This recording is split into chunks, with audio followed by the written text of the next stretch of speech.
सिवान जिला के मैरवा नगर पंचायत के नए कार्यपालक पदाधिकारी प्रशिक्षु आईएएस नेहा कुमारी ने मंगलवार की देर शाम को पदभार ग्रहण किया है।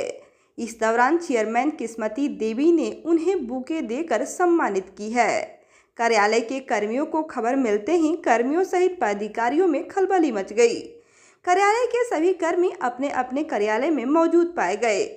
आज नए कार्यपालक पदाधिकारी ने नगर के सकरा गांव में बने कचरा डंपिंग सहित अन्य विभागों के बारे में निरीक्षण करते हुए संबंधित पदाधिकारियों से पूछताछ कर जानकारी ली है। आपको बता दें कि नगर पंचायत में प्रशिक्षु आईएएस के द्वारा कमान संभालने पर नगरवासियों में विकास की उम्मीद जगी है। नगर में सड़क जाम, स्ट्रीट लाइट, मुख्य नाला जर्जर, आवास योजना सहित अन्य समस्या कई वर्षों से बरकरार है।